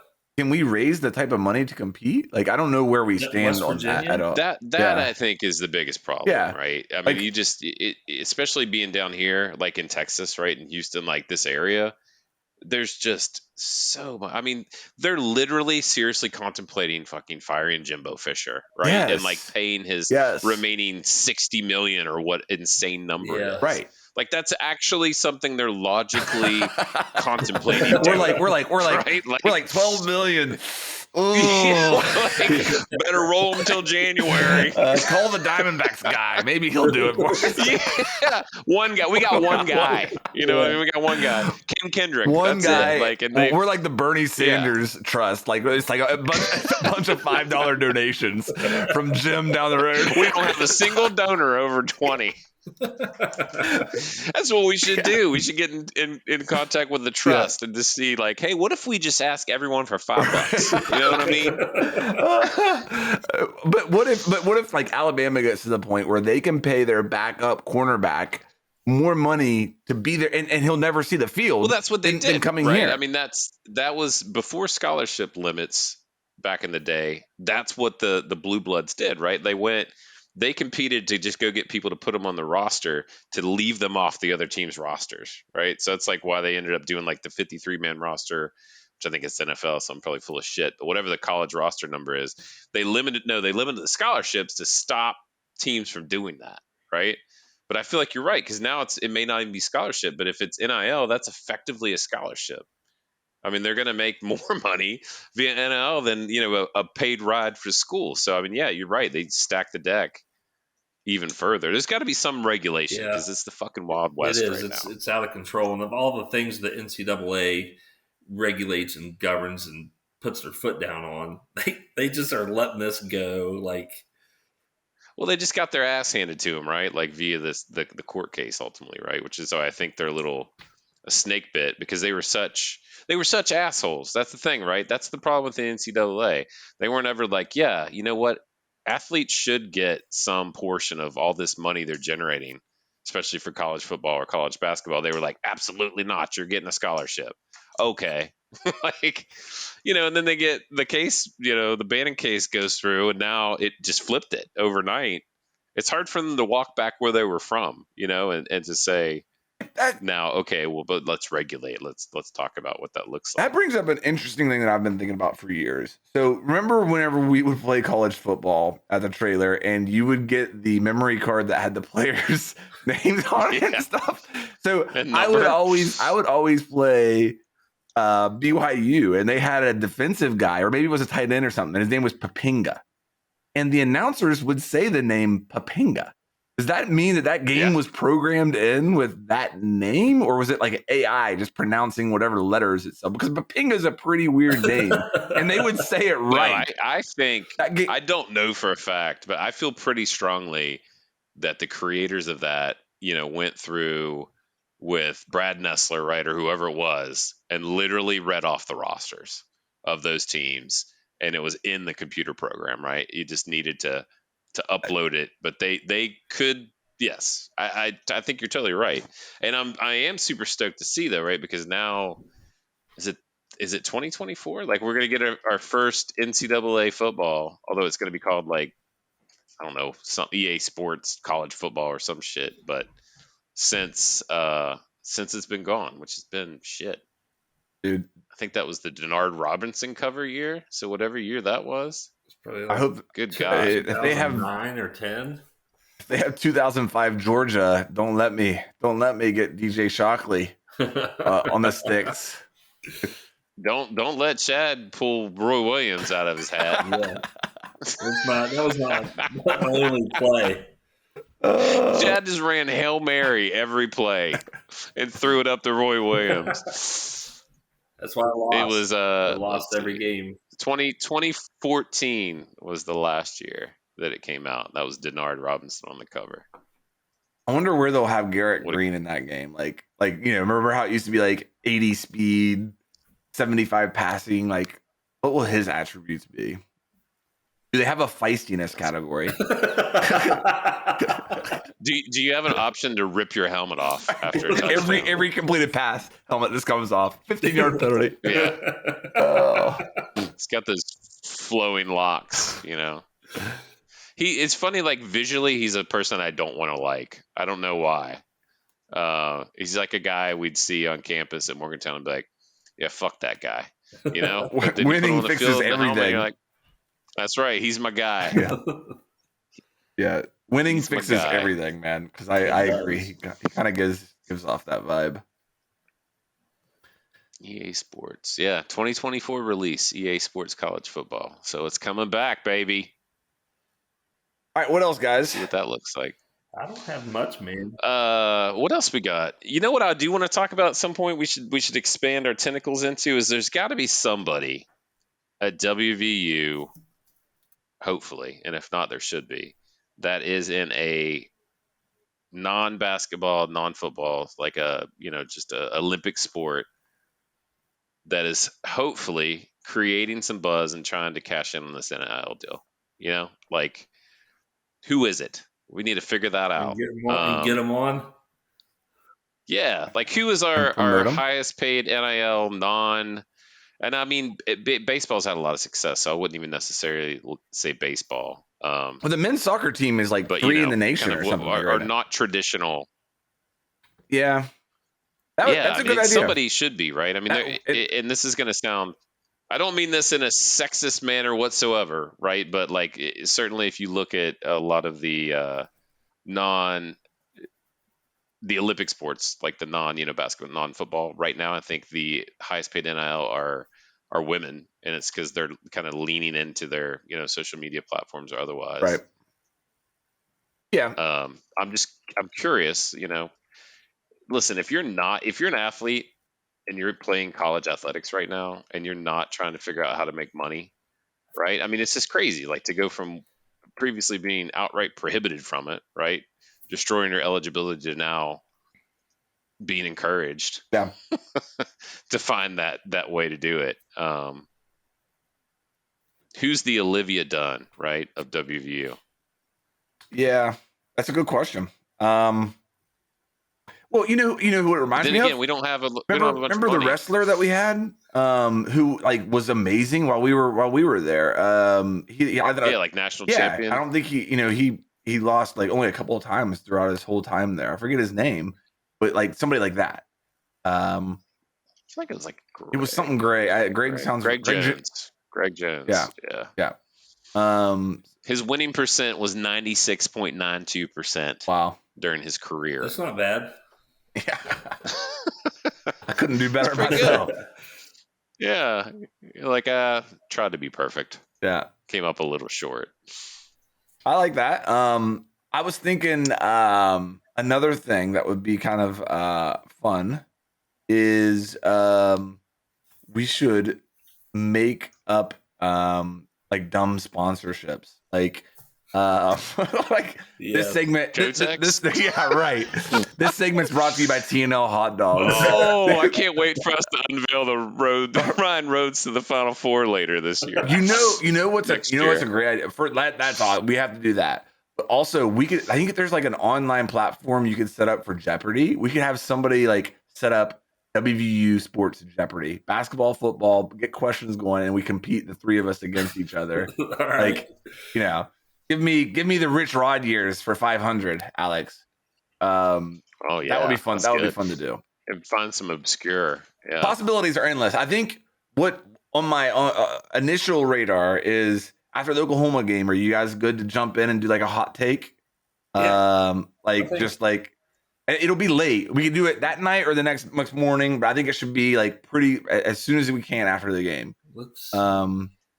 So yeah, it would be fun. I think it would be fun to go in and do a hot take. Do we want to wait until after the press conference and kind of watch that, see what he says? I don't know. But I think that would be fun. And then, maybe sometime later in the week, we only have 3 games left of the season to preview the next game. Do that until the end of the season. And then in the off season, we talked about going over reliving every game from the Rich Rod era after year one. I don't know how good. I mean, it could to every game. Yeah, I mean, every game. Like maybe we do like 3 in a scoop. We need to fucking skip over South Florida because remember when they were like the fucking bane of our existence. Yeah, or maybe we do like 3 per episode. Like, okay, these three were like, we beat who. But I'm picturing right now. Do you think that Jim Levitt is a professional wrestler somewhere in some like side tent? He always reminded me of his what was Coach Lorenz came to Lewis. Oh yeah, that's good actually. Yeah, dude, I remember. That's really good. Sitting. I think he even looks like him a little bit. I remember sitting like he running track, and he was eating an apple in front of us. We were sitting on the stands in front of him, and he was eating an apple. Did he eat the whole thing? he spit half of it on us because we were like sitting. He would like take a big bite and he'd just keep talking, and it would just like go everywhere. But oh man, I can say that because he put me in the 200-meter high hurdles. If you guys remember, like my sophomore year, I was still like 4 foot nothing.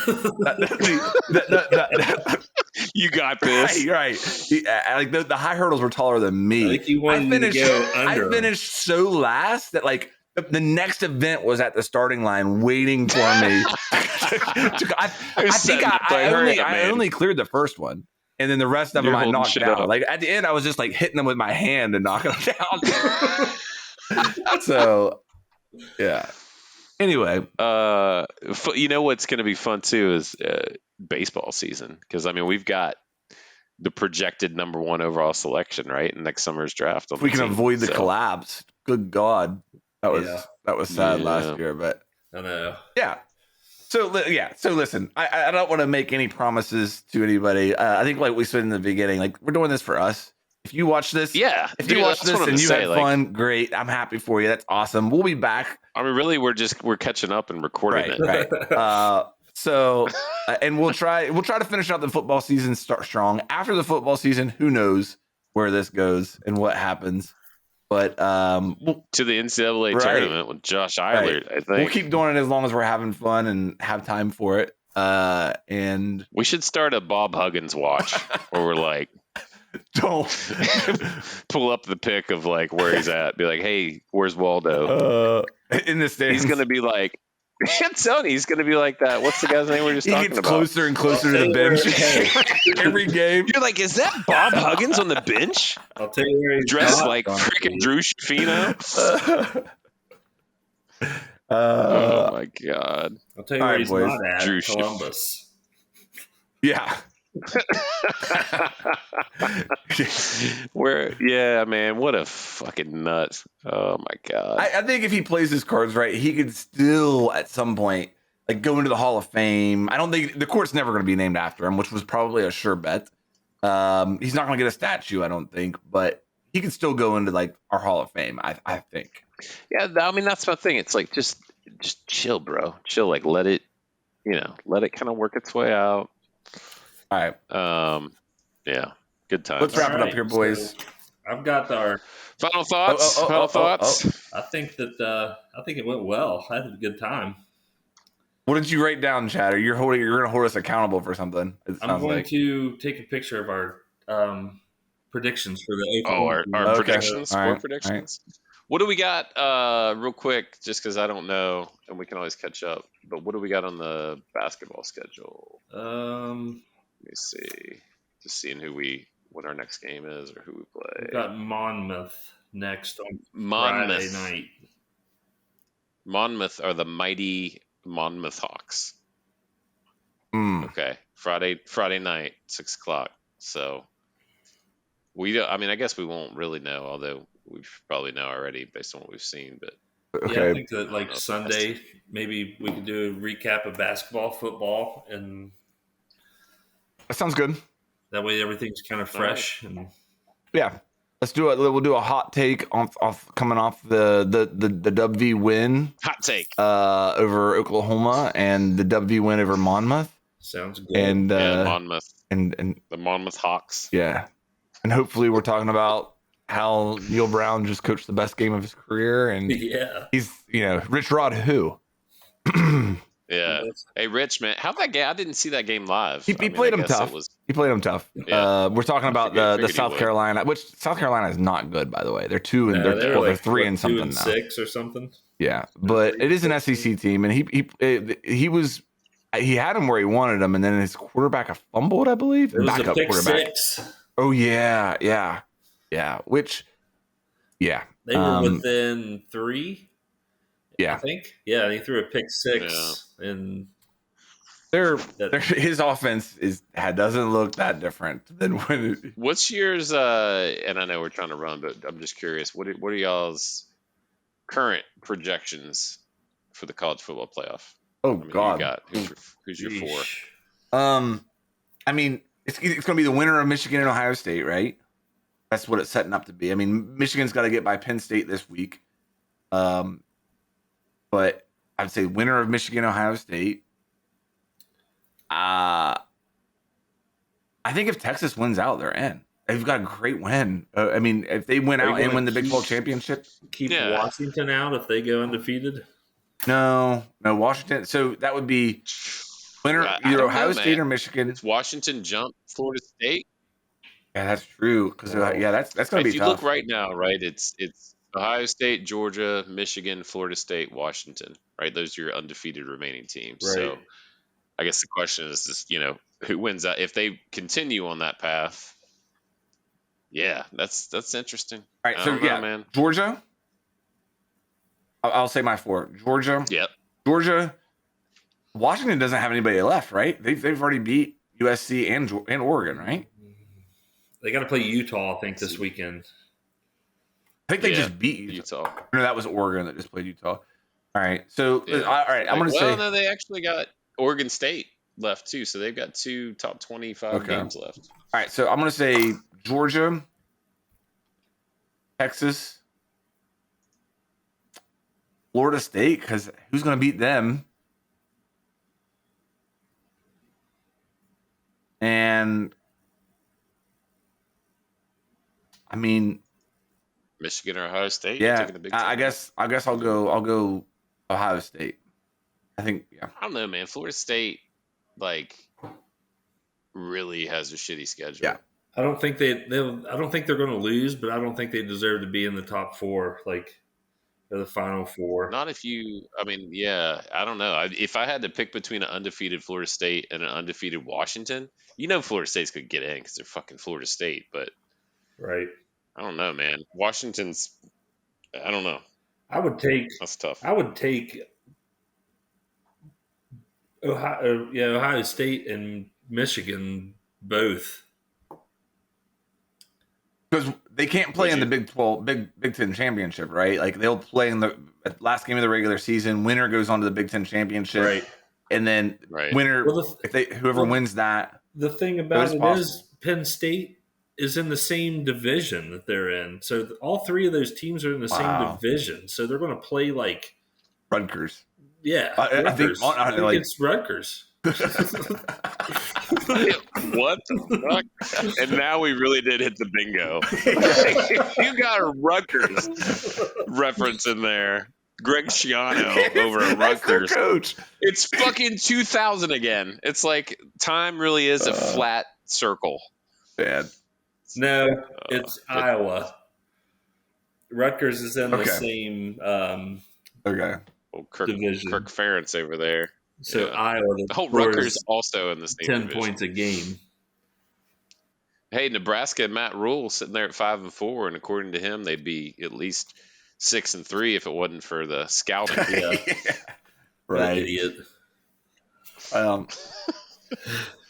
right, fellas, this is fun. Yeah. I think this will be on YouTube and Spotify, is what I'm hoping for. Okay. So do your editing magic. All right, and make us sound good. Yeah, I'll do my best. Like within a couple weeks, we're going to try to rival Pat McAfee.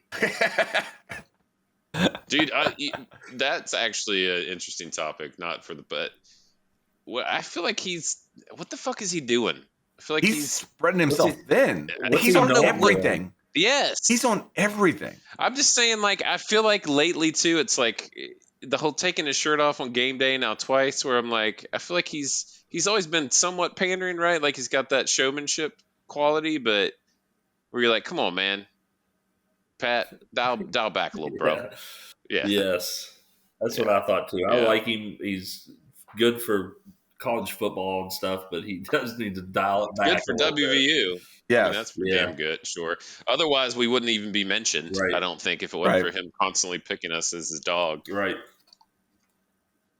Yeah. Well, like I said, we'll give him a run for his money, and competition is good for everybody. Yeah. So maybe he'll have to look over his shoulder. Yeah. That son of a bitch. I still got that clip of that announcer saying that he's an athlete, he could play anywhere, and he's also a little crazy. Yeah. He's not wrong. Very true. He's not wrong. All right. Well, yeah, I had a lot of fun, boys. I'll get this edited. It'll be up tomorrow. And peace out. Thanks. Thanks for hanging out. We'll see you guys on Sunday. We'll be back on Sunday, hopefully. If all Let's goes go as Ears, planned. baby. Yep.